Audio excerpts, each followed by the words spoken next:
I was trying to like shy away, being like, he's over here, and I'm like, listen, I'm trying to be fun. And he's like, no, I need to see. And I was like, all right, okay, that's weird. And then I was doing that, and he was trying to talk to me in between. He was like, some guys like put the tap on and it helps. And I just said to him, like, listen, one way it's not going to help me if you keep talking. Like, literally, try and do this here. And then, like, because we were in a hotel room with my coaches and teammates, like, I was like, right, shut that door. Like, I don't mind you seeing, but I don't want the guys I'm flying home with to see as well. But how's it going, guys? Welcome back to Here's the Crack podcast. Another podcast, another guest on. We've got RHYS MCKEE on, who's very kindly agreed to come on and have a chat with us. I suppose first things first, let you take the stage and explain who you are for those who don't know.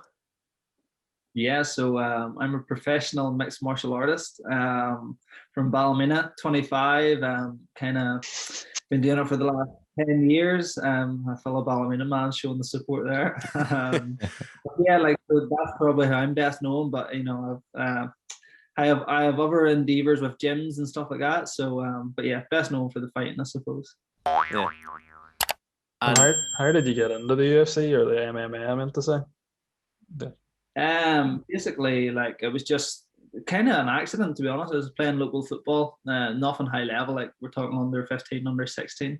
And like I was bored. It was like pre-season or something like that, and I needed something to do. I walked into an MMA gym and got basically my arms bent left, right, and center, and everything hurt. But in some weird way, I got hooked and left football, and like from there, I just started fighting again by accident, and here we are. Like, it's literally near 10 years later, which is ridiculous.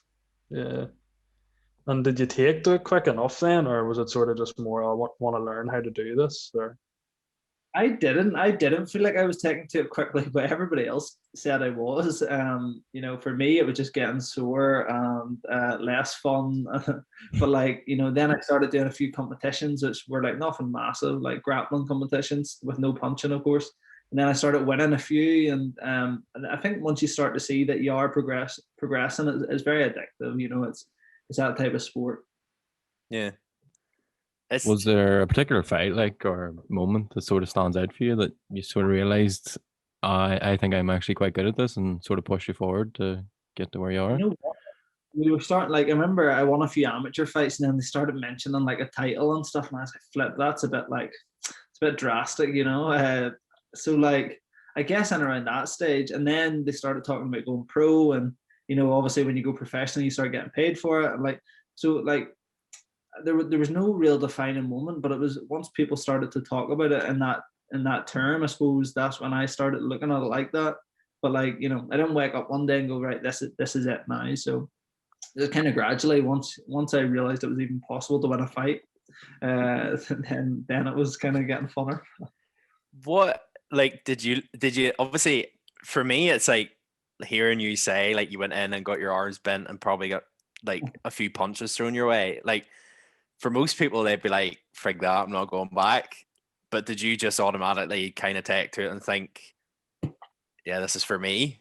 Like, I suppose, like, if I'm being brutally honest, and I'm kind of getting more open with this, the kind of a bit older I get, I suppose, like, I always liked attention as a kid, like, which sounds like, oh, like, he loves attention, but like, I think that's fine being the sport I was in. So I suppose when like I done that sport and I realized that not many other people kind of done it, and it gave me a kind of maybe a chance to have center stage, then I was all over it. And again, it wasn't for the attention, because I would have went to an easier sport to get the attention, but I think that gave me the fix, because it's a very individual sport, if that makes sense. So yeah, the fact that I was like getting punched and getting them bad things happening, and then I was able to turn it around and kind of start to earn my stripes. I loved that, and again, I think that's what really hooked me in. Yeah. What age were you? You 16 then? Yeah, 16. I think I just turned 16. So were you like still at school, or did you? Yeah, still at school. Were you not walking in? Teachers are like, "What's this kid at?" Like, this was actually kind of the funnest part, because like it's so ridiculous. I've never talked about this actually. It's like we had an after school club, and it was dubbed Fight Club. Like, what we really done was got like boxing gloves on and like just tried to like punch each other in the face. And I remember like and he's going to see this. He'll probably see this. He'll definitely see this. Like I had a teacher, and he trained MMA in a gym or something, and I remember thinking, like, I'm going to do it. And I remember one day I told him I was starting a local gym, and he kind of let it fall off his shoulder, and it kind of nipped me, because I remember like he wasn't taking me that serious. But I actually think that was a big reason, like, why I went for it even more. So teachers definitely did think I was crazy, but regardless, I was still very set in my way at doing it. So yeah.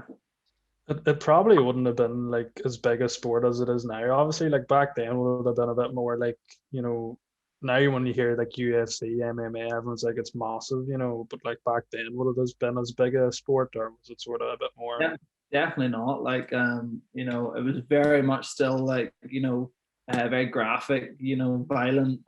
Thugs only would do that kind of attitude, where I think now like we're really seeing the change with MMA, where it's like, this is definitely not a gentleman's sport just yet, but like we're getting closer, like it's just it was hard to get accepted at the start, but we forced our way in and we done it. Yeah. And it's not like, where do you think the change was? Like, 'cause as soon as most people say MMA, UFC, I mean, for more like a younger person, they're automatically going to go, oh, Conor McGregor. Mm-hmm. Like, was that sort of the turning point, or was it more like sort of what sort of happened there? Like, for me, it was, well, obviously, I started doing it before it was cool, before McGregor was there. So, yeah. But like in terms of like the general population understanding what MMA was, Conor McGregor is 110% the reason that it's so massive. And anybody that, there's a lot of people that don't like McGregor. I think he's fantastic, but they'll say, oh, it wasn't because of him. It absolutely was. I was at the sport when he, I was training when he started getting so big, and the whole thing just went crazy since then. So it was and around the time McGregor started to rise, like the whole sport just went crazy. Yeah. And when you seen him sort of make his way into the UFC, were you sort of looking at him being like, well, like if he can do it, there's no reason why he can't, Like, well, I had a teammate at the time. It was Norman Park, and he was in the UFC too. He done it before McGregor. Yeah, he done it before McGregor. So he kind of showed me it was possible, and he was like, we were training in the same gym, the same mats, and we sparred each other. So that was when I really seen it was possible. When I seen McGregor do it, it just further reinstated that it is possible. So yeah, by the time I seen McGregor, like I believe I probably would have known that's what I wanted. Yeah. And I was gonna ask there, whenever you started off, like your first pro fight, like explain that, because you like, from looking back at what you've done, that kind of jumps from up to Cage Warriors and then obviously UFC. So like, is there like a ladder where like, oh no shit, I'm going farther here, like I'm lucky, and I'm not lucky, but and an extent, like I went from my last amateur fight was in like a hall that held 300-400 people, and I was at a top amateur fight. It was for a title at the time, and then from that I got my pro debut in a week and a half notice, and it was in an arena. So like you kind of go from like shows to arenas, and like ever since I've only ever fought in arenas. So like for me, my whole pro career has been very like heavy in terms of like what it looks like. Like if you see the difference from where I fought at amateur to where I'm fighting like now, like with Bama or Cage Warriors or UFC, like it's just, you're literally going from the Ballymena Showground, or not the Ballymena Showgrounds, like a Ballymena pitch till like Old Trafford kind of setups. Like it's just totally different. So like I suppose since the day I went pro, it's felt like, flip, this is a brave difference here. Yeah. How do you think that there's affected like your fighting style and like how you've progressed in the sport? Do you think it's like thrown you in the deep end? It's helped you like progress a lot quicker, or? I love it. I love being in I love the big shows and the big arenas and the big stage and the fireworks, and the kind of the more of a show again. It comes back to like being younger and probably liking center stage a lot. Like I think that's a hell of a good trait for a young person to have, especially in a sport. So I definitely think it affects my my fighting style. If I had to fight in crappy halls with no real production, I don't think I'd be as up for it, if I'm being totally honest. Yeah. And was there a point, I know what Shay had asked, was there a point where like you knew everything was like turning around, but like whenever you went up to Bama and like Cage Warriors and all, was there ever a fight that you done and then afterwards like the attention you got was like, was there ever just that penny drop moment where you're like, right here, I'm here, but I'm going further? Like I've had so many good. I've had a really good nights. Like I was 5-0. Had the British title and fought in Belfast in the SSE. It was like I fought like one of the final fights, the big like I mean I don't know, there must have been 6,000 or 7,000 people there. Like this was like the night I was meant to win. After that, I believe would have been a very big moment, but I lost the fight. So like I've had loads of moments where I got like right there and then like back a step and then right there again, then back a step. So loads of them nights. I remember like if I won it, it would have been very big. But listen, we got there the long way anyway, and I knew I would. But them nights, looking back, were probably hard to take at the time. But in hindsight, everything's a bit easier, isn't it? Yeah. Do you think like having like small setbacks like that sort of helped you like prepare better? Like when you went to the UFC and you fought twice, like do you think like having the small setbacks sort of prepared you more for? Yeah, I see, to be honest, I think when you're talking like professional sport, like it's very hard to look at it as a setback. Like you're talking a 50-50 chance on paper anyway, a 50-50 chance to go in and fight someone, and there's 50% chance you're going to win and a 50% chance you're going to lose. So you really leave the fight being like, I'm so surprised I lost. Do you know what I mean? There was always that chance. So I always think I deal with a loss well or a setback well. They do sting, they do hurt, and definitely annoying. But setbacks help. Everybody needs setbacks in life. Like every one of us have had setbacks. It's essential. It's essential for growth. Yeah, I think the whole thing as well, where a lot of people. Did you feel like a lot of people had a lot of respect for you? Because obviously you went up to UFC on like a week's notice and fought, I can't even pronounce his name, like Chimaev or something. But like, that's a good attempt. Anyway. Thanks. But like, obviously you went up and fought him, and then like, do you think? Because that was not, looking back at that and watching it, like, although everything sort of happened so quickly, there was more of a respect there because you just went, yeah, I'll do it. And it's not as if you could turn around and like look at that fight and go, oh, you got the absolute crap kicked out of you, because you didn't. Like, it was just more like it just happened. Do you know what I mean? Like, how quick was he just a whip it? Like, a whip it's not a bad way to describe him. There's so many like factors in that fight, and I have zero excuses because I put myself in that position to take the fight. We have like Kamzat was a wrestler, very heavy. Like he's going to take you down and do what he does. Like obviously with our country being in lockdown, I hadn't had the chance to wrestle for like 9-10 weeks, and I remember accepting the fight on the Saturday, and the Monday went in to wrestle, and like that was the first I wrestled in 10 weeks before we flew off to like Abu Dhabi. And I remember thinking this is going to be like, this is either going to be horrible or very good, like one or the other, and it was horrible. But I'm getting totally sidetracked here, but like it was just crazy, and everything happened so fast, and he absolutely was a whippet, and he'll go on and do great things. But I don't regret. Like a lot of people, the number one question I get is like, do you regret taking that fight? The answer is no. Like it changed my life, and it'll change my journey back there, and it'll change a lot. A loss is only a loss. Yeah. And was there a lot of recognition after that? Like, even though obviously a lot of people would say like, there was a loss there, but like, would you look at it in a more positive way and say, I was more recognized for actually having the balls to say, yeah, I'll take it, like I'll go? Yeah, well, there's two answers. Like UFC probably didn't recognize me as much as I thought they maybe should have, considering we're now sitting here and I'm released. But like in terms of like Northern Ireland and like the UK and stuff, like the recognition was massive. But that's all hearsay. It doesn't really matter what the journalists think of me, really. But the UFC definitely didn't class it as high as I maybe expected them to.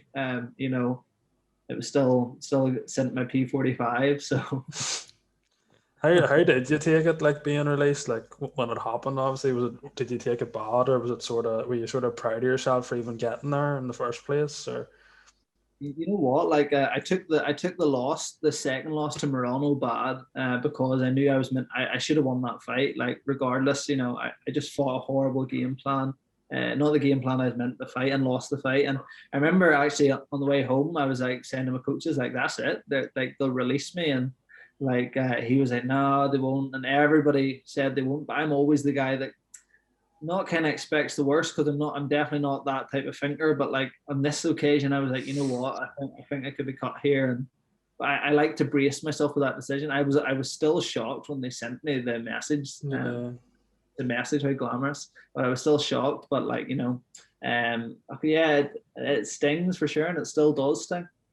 And if you don't mind me asking, you were meant, as far as I was, because obviously whenever it was like, oh, RHYS MCKEE's going on, like he's going UFC, like folk around Ballymena, they were like, holy moly, like, you know what I mean? But like, as far as I was concerned, were you not meant to fight more than twice? Were you not meant to fight like 3 or 4 times? The way it works, not. Yeah. So you're totally correct. So the UFC gives you a contract, like a 4-fight contract, or a 5-fight, or a 1-fight. I got a 4-fight contract. What that really means is, so if I went into the UFC and won 4 fights, we would then renegotiate a contract. And it's no different to a contract at work. You sign a contract at work. If you're not doing your shifts right, you're going to be scrapped. It's the exact same situation. There was they didn't have to provide the 4 fights. I had to, if I won 1 and lost 3, I probably would have still been cut anyway. So you would have to be winning 2 out of 4 of them to be even in a chance of staying. The hearsay is you can't lose 2 or 3 in a row in the UFC. Normally 3, but on my occasion 2. Yeah, is that not a lot of pressure? Yeah, you know what it is. It is. It is going into my next fight. I remember, like, after I lost the second one, I was thinking, right, if I have another one, it's a must win. Like, there is no doubt about it. You have to win your 3rd fight. You can't lose 3 in a row. So I was expecting that pressure to come, and then the pressure was just burst. So there's no pressure now, but like, even getting that second fight, there was pressure. Nobody wants to lose. I've never lost 2 in a row in my career. And that one, that's the first time ever. So yeah, there was pressure there for sure. Obviously, you've taken out their fight on the week's notice, but just on a normal, like coming up to a normal fight, what would sort of go into your preparation for preparing for that fight in terms of diet and training and stuff? Yeah, just full time for, like, you're talking like 12 weeks probably anyway. You want 12 weeks, to have your weight coming down, 2 or 3 sessions a day, everything like tailored on. Like for your opponent, you would be trying to get, that, like, you'd be trying to get an opponent that suits his style and bring him in to train with him for 12 weeks and just basically do everything you can to mimic the fight night. So yeah, we didn't have that chance. But again, like, if I went in and won that fight, I also wouldn't be telling people that story either, So yeah, you have to have the same. You can't have an excuse if you lose, and no excuse when you win. Yeah. What weight class do you fight in? What's your preferred weight class? Yeah, 77 kilos. So this is a big part of my career. I used to fight at 70 kilo, which is 155 pounds. And then I moved up, and now every pundit and journalist in the country wants me to move back down, bar me. This is traumatic. Like, I walk about at 85 kilo, 86 kilo, and have to make 77. Like, to cut away back down to 70 would just be, just daft. What do you find harder? Do you find it harder going up in weight or down? Oh, down, 100% down is ridiculous.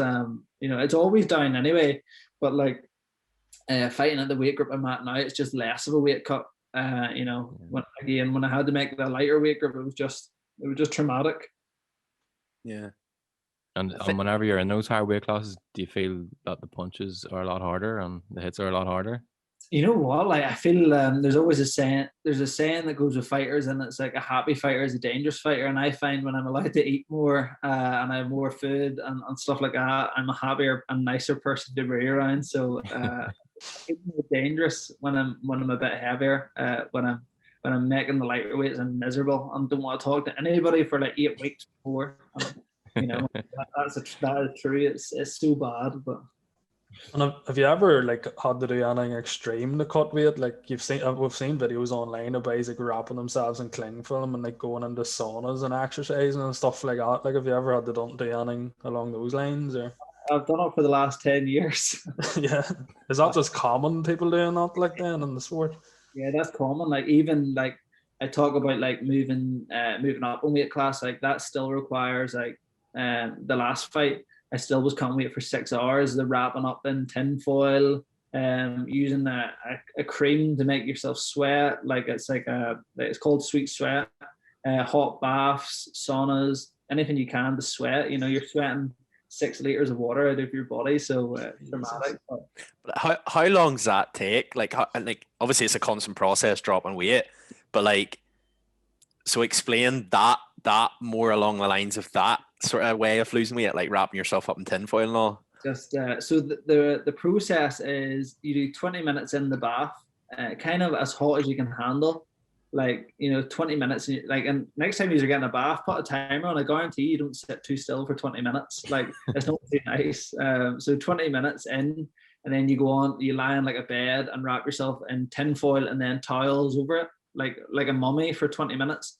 And you go back in the bath for 20 minutes, then you wrap up for 20 minutes, and then you go back in the bath for 20 minutes, and you wrap up for 20 minutes, and in between this, you would check your weight.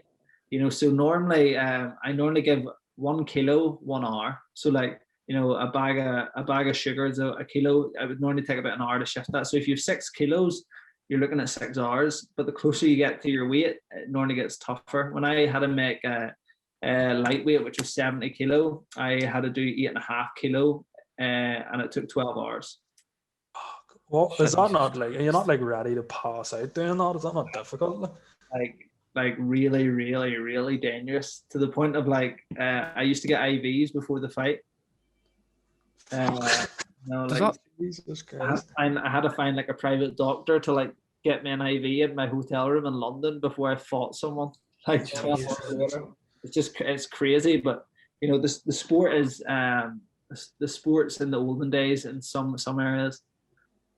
That's mad. Well, that not sort of affect your fighting game whenever you're putting through all, like that's why I moved up weight, because it got to the point it got to the point 8 weeks before the fight I didn't want to know about the fight. I didn't want to talk about the fight, anything to do with it. And then straight after the fight, I was like, I just wanted to eat for like 5-6 weeks, and then it's a yo-yo effect.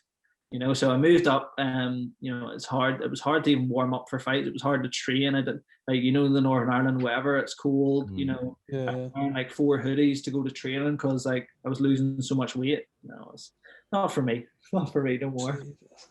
So the easiest way to lose weight is grab yourself some tinfoil and run yourself a hot bath, basically. Yeah, but make sure you have someone with you, because really that's mad, like that. And would you do that like before, like how far before like your weigh-in would you have to do that? Would you wait as close as you possibly could? Yes, so that's actually it's a smart question. Like, so that's what a lot of people don't realize. You can't be on weight a week early, because then you're running about dehydrated and depleted. So like if the last one was a good example. So we had a weigh-in at 9 o'clock, and I think I had 6 kilo to lose. No, that's wrong. So we had a weigh-in at 9 o'clock. Yes, in the morning I had 3 kilo to lose. So we started the weight cut at 6 a.m. So woke up 6 a.m., 3 hours of cutting weight, made weight at 9, and then just started, you know, drinking again and refueling the best way I could. So yeah, but like I've seen when I had to make the lighter weights, there were some nights I was getting up at 3 a.m. and that would have been me until, you know, 12 midday weigh-in. You're totally exhausted. You know, your head's just banging for about 4 days. Oh, that sounds brutal. Like, you need to do that for your podcast. That's where the views are at. We'll have to get you to do it well. So we'll wrap Thomas up like a rotisserie chicken. I'd say that we get about 3 or 4 stone off us, like, if we done that. There's a video on YouTube of me doing it, so if you want to feel sorry for me, you can give that a watch. It's a no for me. I'm happy enough. Another, obviously, that's quite like to the normal person, like that's harsh. Like, but then on the other side to the sort of professional sport that I quite like to ask you about is this whole like USADA stuff. So like, is that stressful? Like, what does that consist of? Like, are they just, because I think you talked about it a bit, is that, did you do that at UFC, or have you done that throughout as soon as you hit professional level, like they are up your ass basically? Yeah, so this is the mad thing about professional MMA. Like, so USADA were only ever in the UFC. So I wasn't USADA tested my whole career until I was in the UFC. And in that time, I was tested 4 times and only had 2 fights. So I think it's mental and ridiculous and crazy and all of the above that you're not drug tested before. Because I guarantee, and you know, I know for a fact there's fighters who fight in like these local shows or European shows that are on steroids or performance enhancers. Was it stressful for me being on USADA? Absolutely not. If I was on steroids or performance enhancers, I'd want a refund because I don't look like a guy that's on them. No, like it wasn't stressful for me. It was embarrassing at times. Like they turn up and you have to pee in a cup, and it's not like you can't turn your back on them. Like they have to get a view of what's happening, and like that was Hey dogs, like. Yeah, a very pee shy to say the least. See, because this is the thing. Like, whenever you're explaining this to me, is the whole like, you know, someone has to literally watch you pee in a cup, and I'm sitting here and I'm like, if you've ever been in an Ulster rugby game, the toilets in there, like the urinals, are you basically are. You're standing rubbing shoulders with folk, like, and every time I go in there, I'm like, nope, I'll wait on a cubicle. Like, I'm not literally sick, because like you see that one's just like looking around as if it's a freaking free for all, like and then yeah, that's mad. And then you're telling me a boy's just standing there going like, yeah, here. Like I'm not that guy either. Like I'm a private guy. Like I like to keep like, I mean, who's not private going to the toilet? But I mean, like stuff like that, you know, I'm very private with. So I remember it was actually, so on fight day, I was about to get ready for the fight to leave or something, and I was about to go nap. I was about to go nap before we left, because like in fight day, it's so hard to sleep. So I felt myself. I was like, right, this is it. I'm going to sleep. You get hyped up, like this is the time, and then knock, the door comes USADA, and so like when you're dealing with USADA, like you have to lift the kit bag, or you have to lift the box out of the bag. You have to open the box. You have to like ensure that nobody had tampered with it. You have to read codes. Like it's not just like here's a cup, pee in it, right? Give us it back. Like, and if so, this is a good example. Like I done that, and because I was so hydrated, the test was actually blank because you're overhydrated, not underhydrated. So I had to do 3 of them, and then on the 3rd one, he said, no, we can't do it. You're too hydrated. You don't feel your drug test or anything. You don't feel it. It's just not a reading. But like when you're peeing in the cup, like I was trying to like shy away, being like, he's over here, and I'm like, listen, I'm trying to be fun. And he's like, no, I need to see. And I was like, right, okay, that's weird. And then I was doing that, and he was trying to talk to me in between. He was like, you know, some guys like put the tap on and it helps, and I just said to him like, listen, one way it's not going to help me if you keep talking. Like, literally, I try and do this here, and then like because we were in a hotel room with my coaches and teammates, like I was like, right, shut that door. Like I don't mind you seeing, but I don't want the guys I'm flying home with to see as well. But I think it turns out everybody's seen that day, so whatever. Yeah, hopefully there's not a video of that on YouTube as well. Like that USADA boy could have been secretly filming it. Yeah, it'd been a bad job if you got in the hotel room and said to someone like, your boy watched me peed in a cup, and then someone was like, that's not what they're meant to do. You know, he's dodgy. Like. That is freaking. That's mad though. Is there any other things that you have to do that like is not obviously that or cutting weight that's to the normal human beings? Like why? Yeah, like you know what? Like it's just, I think that the whole obsession of the sport, a lot of people don't really get. Like, you just cannot switch it off. Like, I mean, you're always thinking about training. You're always, even walking about the house, you're like, I know it sounds mad, but you shadow box, like you throw a few like punches throughout your day. Like, it's just always on. Like there's no off from it. You know, and it's actually very similar to like running a business or anything like that. You just can't get away from it. Like, which I love and hate. But like it's just totally obsessive, and I think that's the part people struggle with. They're like, oh, you know, why do you not switch off and not think about it? It's like, yeah, good one. It's all I've done for the last 10 years, so it's not possible. Yeah. Have you got any like post-match rituals that you always do before a fight? No, I don't. That's another really common question, but I wish I did, because it'd be a cool story. But in fact, I'm actually like probably the opposite person of that. Like if I feel a pattern starting to like, if I just start to do something, I'll stop doing it, because like I don't want to be like, I don't want to have a like, right, I need my lucky boxers on, or I need stuff like that. I like stuff being in place, like. But that's I find that being organized, like I'll always like, I like to buy like a new pair of trainers on fight week, just because like it's nice. It's a nice feeling getting a nice pair of trainers on fight week, and you know. But if you call that superstitious, then yes. But you know, that would be it. No. Yeah. I've noticed on your stories you're getting into the sea in the mornings. Is that what's the crack there? Oh, that's torturing yourself. Why? You know what? Rebecca wanted to do it for years. And I was like, nope, hate the cold, don't want anything to do with the cold. Long story short, a year and a half later, a few of my friends were like, right, let's go to the sea. And I was like, I can't do it. I've told Rebecca I'm not going with her, so I definitely can't go with you. So then we did go. Me and Rebecca went 1 week, and now we went 6 weeks in a row. And I love it. Like I love the feeling after. I don't love getting up. I don't love knowing I'm going the next day. I don't love the drive there. But like, see when you're coming out of the water and you've done 6 or 7 minutes in the cold, like sounds horrendous, is horrendous, but like there's a weird feeling. Like you just feel so, I don't know, you feel so alive or something. Not to be too happy, but like you just feel wow, 10, like it's class.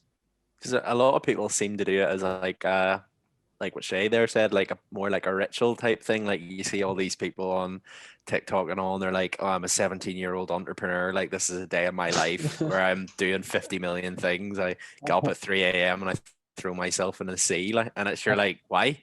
Like, just why? Yeah, I love them videos of like the 17-year-old entrepreneurs, and like, oh yeah. You see people doing it, and they're literally just jumping into like a pool in their dad's house or something. They're like, oh, I'm submerging myself in cold water, and he's getting into a pool. Yeah, it's not quite the grind when you're jumping in your dad's swimming pool out the back in LA.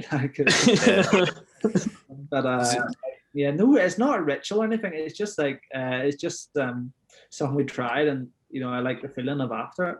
Especially Northern Ireland Sea, because like one thing I never realized, I never went on holiday until I started going out with Lucinda, and then we went to like Gran Canaria or something, or Mallorca was our first holiday, and the water there was so crystal clear. And like one thing, I think it makes you really suspicious now of Northern Ireland Sea, because you can't see what's below you. Oh no, it's daft. Like and you don't want to know what's below you as well. And they say the Irish Sea is so much colder than even like England's sea and stuff like that. I know they all connect, but like well, we must have the worst water to get into in the morning. But like, you know, anybody that hasn't tried it, I definitely do recommend trying it. Although it is daft and it will make you scream like a girl, like it is class. Like it's really good. And how many times a week do you do that? Just once. Once is enough. I know people saying, oh, you have to try it 2 or 3 times a week, and I say, no, I don't, and I won't. Like, you know, people do cold showers too, but I think that's harder for me. It's like, I don't want, if I'm getting a shower in the house, it's going to be a warm shower. Like, it's not going to be a torture method. I'll drive somewhere else for that. Yeah. I suppose then another question to ask you is, you mentioned earlier on that you don't really like disconnect, but like if you were to do something that's not fighting or not training, what is it like? Yes, it's so hard. Like, you know, even like, you know, if it's not fighting or training, it's work with the gym or doing something with that. And if it's not that, then it's really, you know, it all falls back to them 2 things. But like, you know, walking the dog or getting out to the sea for a dip and like And then just your generic, like, you know, I feel like I'm filling a CV. And, you know, when you're a kid and you say, like, I enjoy going to the cinema, I enjoy walking my dog. It's like Yeah. that's all it is. You know, like my life's so consumed by like training in the gym. It's like, you know, I don't really have time for much else, but I wouldn't change it. Like I absolutely love my life. Like I'm not saying that in a, oh, my life's so bad, you know, but just generic things like resting, sleeping, napping and eating and walking the dogs, and that'll do me. I'm happy. Fair enough. Yeah. Fair enough. Well, I think we've covered the whole UFC thing as well. A question on here was the fight you most enjoyed. Fight I most enjoyed. Look, yeah, you know what? I'm always a weird guy. Like I always enjoy the last fight, like even if it's a loss. Like, and I really enjoyed my last fight, but I think that's because it's the most recent in my mind and the most. You know, I've had, like, I mean, I had fights so far back that were great performances, great wins for a world title and stuff. But like because it's so long ago, I don't care about it. But it's like I don't even find it relevant to my life anymore. You know, so that's not really an answer for you. But like my favorite fight's always the one just past. Probably my best performance though was when I won the world title against a guy that beat me in Belfast. We rematched in Wembley in London, and I beat him. And it's not that it's necessarily my most favorite fight, but it was probably my best performance and a fight that meant a lot. Because a rematch is always fantastic. Yeah. Okay. And another. Sorry. Go on, Shane. Hey, you're saying there about your gym. This is your gym that you set up, is it? Yeah, I used to run an MMA gym in Kilray, which I don't know if you know where it is, but it's not a very massive town or city. It's definitely not a city; it's a village. I only go to Korea for the ice cream, and then that's kind of it. That's enough of a reason to go to Kilray. Reason. So I had an MMA gym there, kind of by accident, and then long story short, got really addicted to running something, loved everything about it, and having members and stuff. So we opened a gym in Ballymena called Stealth, but it's not an MMA gym. It's like a commercial training facility, like a kind of small group training thing, and it's fantastic, and it's gave me like, it's kind of my yin to my yang outside of fighting. Now it's given me something else to focus on, which, you know, a lot of fighters are all in fighting, but I very much have another life as well, which I find for me definitely healthy. Yeah. What was that? Because Stealth isn't that old. Like it's still very like it's still very relatively fresh. November 19 we opened. Yeah, we're 19. Yeah, so like, you know, we're not even a year and a half old yet. Like, but like, yeah. So we're so fresh. Yeah. What was that like opening up a gym?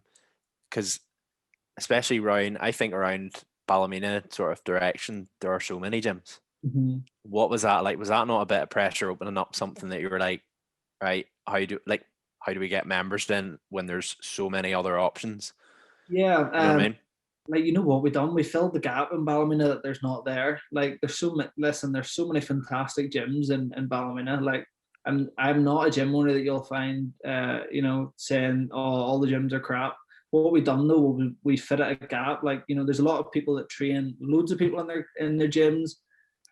The people that only do one-to-ones, we're like the middle ground. We're a small group, so our busiest class will only ever have 8 people in the class. Like, you know, we don't like an overcrowded stuff, so we kind of put what wasn't there. We made it a gym for real people, so, you know, you don't have to be highly skilled to come. You don't have to be an athlete to come there. Like, you know, it's a real gym for real people, and that's I think is the best slogan for Stealth. It's a real gym for real people. I think that's like a common thing you have people saying now with like gyms, is like how busy they are, and like you get people being put off about going to the gym because they are so busy. Yeah, like I've trained in overpopulated gyms, and like, you know, if you're going to your gym and they don't know your name, like after a few weeks, like that's not the right gym for someone to go.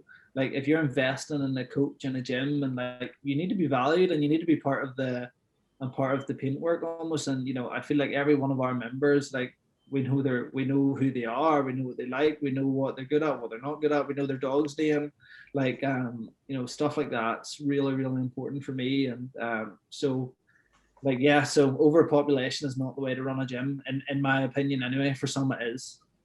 Yeah. Obviously with lockdown it's probably been a bit difficult for you with opening and closing and stuff with COVID, but what do you sort of plan to do in the future with reopen, in terms of reopening? And Well, we haven't been opened properly probably in, well, it's probably approaching a year. Like, we've had stints in between where we're opened, but we went totally online overnight, which was like, and like I'm still so proud of how we were able to do it. But like I don't think we haven't lost more than 2 members because we've only gained, if that makes sense. Like, we do online and Zoom, like everybody, like nobody's a stranger to Zoom these days, and we're the same. We do that. We do a lot of pre-recorded workouts and stuff like that. Like, everyone's kept busy and their email box is full with workouts. So, but like obviously when we reopen, we are a gym first and foremost. We're not an online training facility. So when we get the green light for the gym's open again, it's just back to doing what we do best and continue to do it. Have you found it like frustrating? Because like obviously like gym owners, like it's been one of the industries where like it's been on and off and on and off. Like, like I have an auntie who's a beautician, and I know she's been open and closed and open and closed, and my girlfriend's parents own a pub and they're the same. Like, it's just frustrating for people like yourselves. Like, it's like, yeah, you know what it is. It's so frustrating. It is. It really is so frustrating. But like, it's the cards we're dealt, and we can be as cliche as we want, but like, what else are we going to do? There's not, like, my answer is that like, we have to do something. We have to move. You have to you can't just. We don't have. Well, I don't want to sit in my house for a year and just wait for this all to pass. So what is it? You have to learn to dance in the rain, kind of thing. So that's kind of what you have to do. But yeah, it is frustrating, and there's days where like I'm just like, what the flip are them idiots doing? But it's a real life crisis or pandemic. Do you think the whole gym thing being shut? Do you think because this was a whole conversation in itself, whenever this third lockdown was coming about, was gyms being shut, and then obviously the effect it's going to have on people's physical, mental well-being. What was your stance on that? Like, for me, my stance has always been the same. If you're going to shut the world down, shut everything down. No difference. Gyms, get them shut. Schools, get them shut. So like, I'm kind of happy with this one, but I almost think we should go a step further and like, for instance, like the likes of your superstores there being open, like B&M bargains have no need to be open. And like, I'm not against B&M bargains, and I don't have a vendetta against them. There's no reason for even your, even Tesco's, I think, should be like half capacity, like, basic food and rations. Let's lock down properly. So I had no problem with the gyms being shut. Do I think gyms are the problem? No. I think everything's the problem, if that makes sense. I had no problem. I totally understand what they're trying to do. It just can't keep going on though. Like if we were to do it right once, it would be done. But I'm no expert, but I know they're not experts either, the ones that are taking the decisions, that's for sure. Yeah, that's true. Have you merchandised your hoodies, or are you selling them, or? Oh, these. I've just seen the logo. The logo is really nice. These are the coaches one, but we have a full merch range. They're good. We have the nicest merch in the town. You'll have to send us some over then. We'll get it done. Well, maybe we wrap it up with a few other questions that were asked, which I kind of have reserved, which I think are quite good. I think they'd be a good talking point. So, how do you deal with the criticism? And like, if you've got any, like you were saying there earlier on about the journalists and stuff. So like criticism, hate comments, all that there, like how would you deal with that? Yeah, you know what? Like up until I signed with the UFC, I didn't experience one bit of troll, one bit of hate. And like, see, since then, like, boom, like my whole thing's changed. Like I must have I would get messages on social media like daily, like about something about my career. How do I deal with them? Like the best advice I ever got, and I got it young, it was like, you shouldn't take criticism from someone you wouldn't take advice from. And for me, like, that's always just been pure gold. Like, why would you listen? Like, why would you listen to someone that literally has no aspirations in life or no goal or anything like that? So like I seen BBC News NI, or BBC Sport NI, like they shared McKee released from the UFC, and these like trolls, like these like middle-aged men, like from Northern Ireland, what the same men that wrote congratulations when I got signed are now like, oh, I knew he would never cut it. And it's like, you know what, like if that's the height of their week or weekend, then like have a good one, because it's just ridiculous. It's just ridiculous. But how do I deal with it? I laugh. Sometimes I reply and like have a bit of a troll back with them, but normally I just, to be honest, I block, delete, and on with my day. Same boys are probably the same people who say like they probably know you or something because they walk past you and nod at their head, and like Tesco and Ballymena or something. Like Ross. It's so strange. My whenever it was like, I think someone had said to me, whenever you got signed for the FC, someone said, "Oh, RHYS MCKEE got signed for the FC."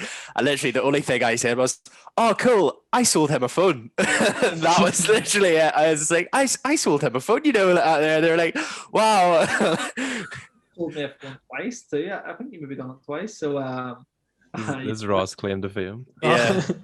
You hear some ridiculous ones though, like, and I think like this is weird, and I'm not saying this in an egotistical way in any sense, but like if me and Rebecca go for a walk, like we went to Carnock, and again, the guy has messaged me this a few weeks now, read this or hear this, I'm sorry, and I don't mean cheeky, but like people will always like send you a message after you are somewhere, like, hey, I think I seen you in such and such, and I'm like, why didn't you say hello? Like, it's a bit odd. Was he standing in the trees or something in the bushes, hiding, watching you?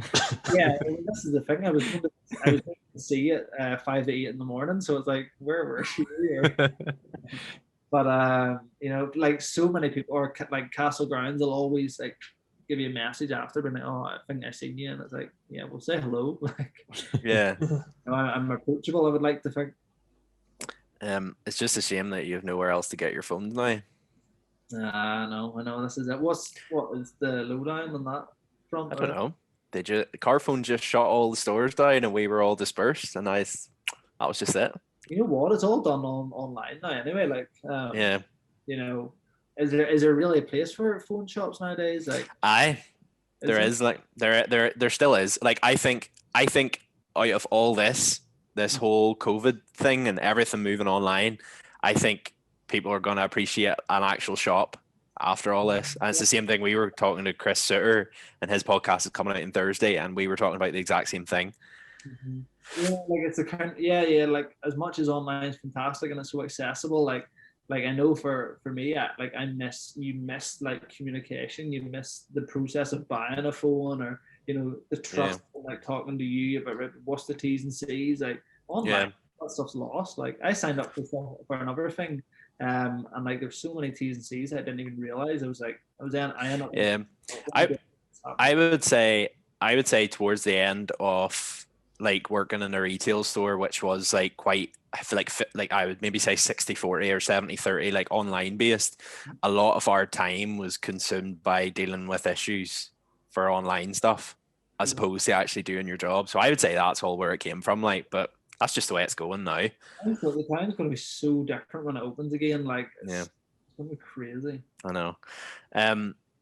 The sort of last, I thought it was quite a good question as well, and we'll maybe wrap it up there. The worst injury you've ever had in your fighting career?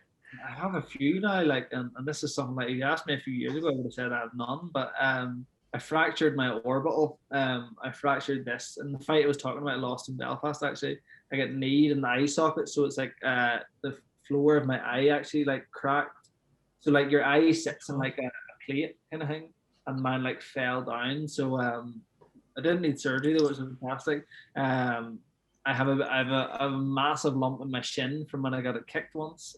Like I think that's the worst because it looks gnarly. Like if people see me in shorts, they're like, "Oh, what happened to your shin?" And it's like, "Oh, it's been there for like 2 years." But like, I mean, I broke my nose 3 times. I have these lovely set of lugs, you know, so stuff like that. Like it's what pick your worst really. I broke hands and everything. So Yeah. This is probably a really stupid question, but I've always wondered, like, how do the like fighters' ears get like that? Like, what is the reason for that? Is So it just like, from being punched or what is it like?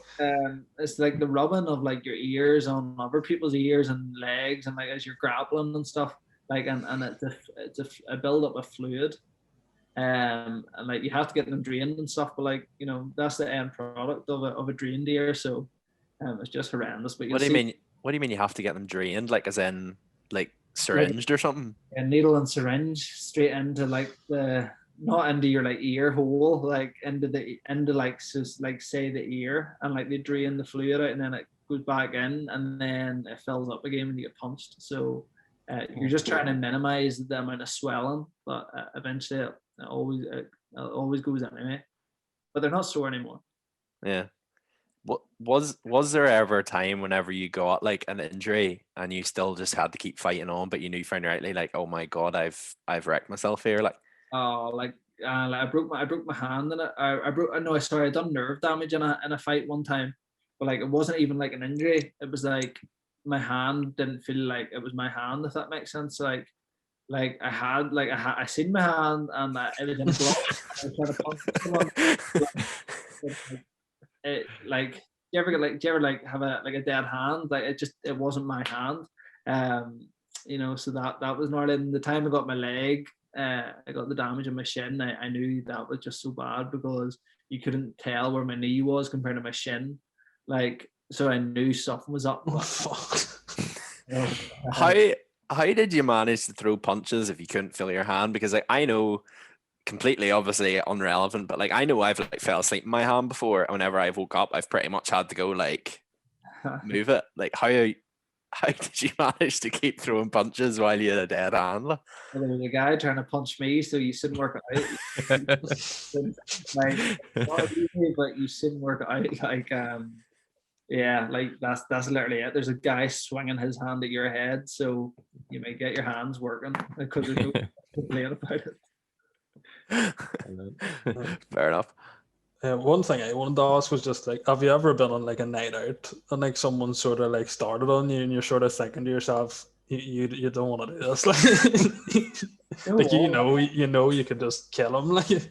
No, I'm so lucky. Like, no, it hasn't happened. Like I've never did it. The only time I remember one guy, it was actually at a white collar boxing show in Tully-Glass, and I was leaving. Oh my god!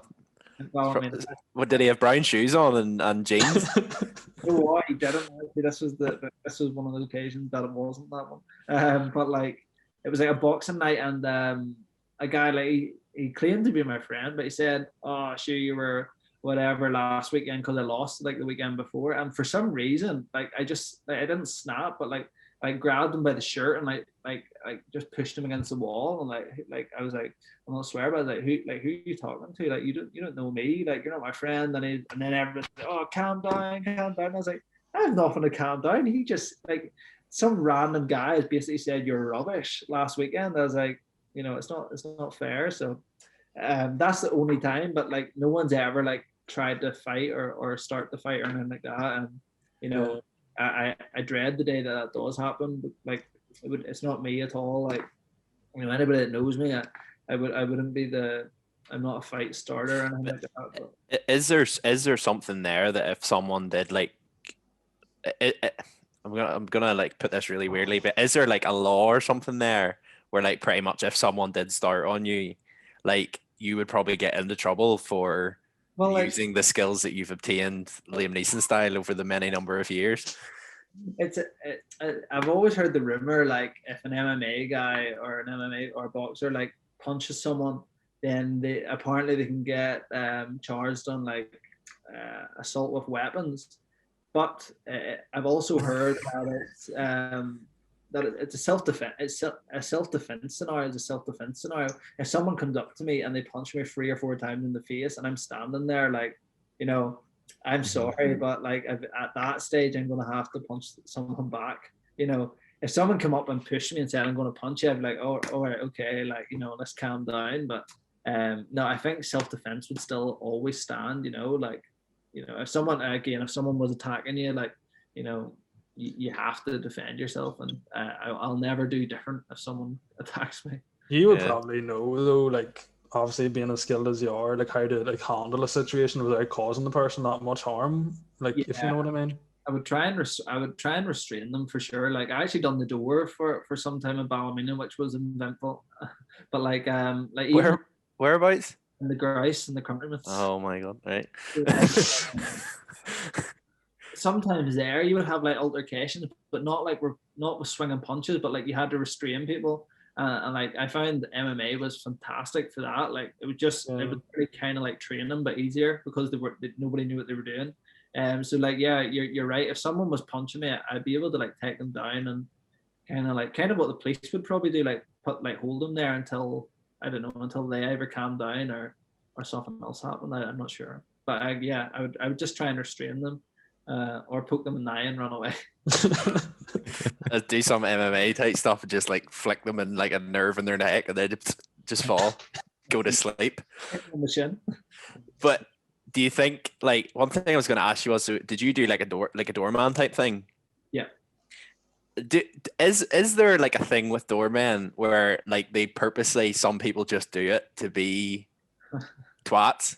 Because like I know I've walked into, I think it's now the Smoking Monkey in Ballymena, and I literally had a car key in my hand and was going in to pick someone up and was turned away. They were like, no, you can't come in. You're steaming. And I was like, are you serious? Like, I've got a car key in my hand. Like, I'm far from it. Like you know what? I think, I think they're one of the most egotistical professions. And 9 times out of 10, they're just someone who's way too big for their body and, just feels like they could beat everyone up. Like, actually, not to keep holding you back or keep putting you off, but like there was this situation in Scotland one time where I was over for fights and we did have a few drinks, whatever, and some guy was putting me out, but he was like being way over dominant. Like, I was like, listen, what are you doing? Like, you have no need to be like trying to pull me out, I guess. And like, so there's a move in MMA, it's called an arm drag. So you grab their wrist and then you pull them and like then so they go from like facing you to like their back. So I done that on him and I kind of basically walked him out as I was walking out. But like there's stuff like, so there's stuff like I wasn't like removing him from the place, but it was basically like, listen, calm down. Like, yeah, you don't know what I'm capable of type scenario.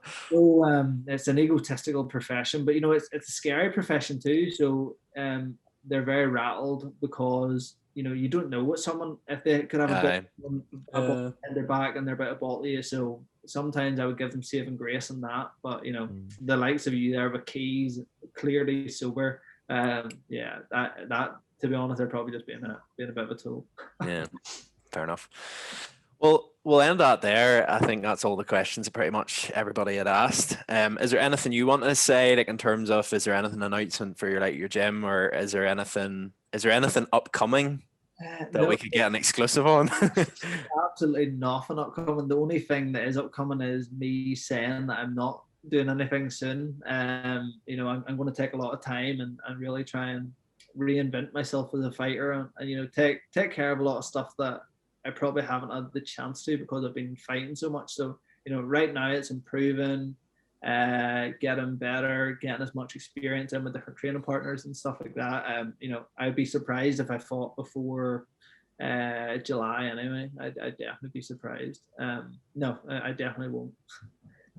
When I'm setting away, like, so this is my plan. To July I'll improve and then I'll come back and set the MMA world afire. Yeah. And is the goal now going to be sort of, I was going to even say, I was going to put that very badly there and say like sort of redeem yourself type thing, but I don't really think that's the way to put it. But like, is the goal to basically get back in UFC and sort of show them what? Absolutely. Like people, like, I'm not sure how familiar you are, there's a show Bellator, and you could go to Bellator and you could get a very, very nice payday and probably be a lot stress-free and stuff like that. But UFC is the pinnacle, and until I get there and win many, many fights and move towards the best in the world, then I do have a lot to redeem. Absolutely. I'm not scared to say it. I want to get back there and show them what they missed out on, but I have nothing against them and they have nothing against me, but we'll do business again. Yeah. Well, good luck anyway, and hopefully everything works out well for you anyway. And if there's any upcoming fights, we'll be sure to We're watching them. We'll not be live streaming them because I've heard Dana White's coming after boys here. And the rubbish, to be honest. I think we're safe enough. We pay for all our fights. But no, thank you very much for coming on, and good luck with the gym and MMA and everything, and your time will come, I'm sure. Pleasure, I appreciate it. Thank you. Right. Cheers.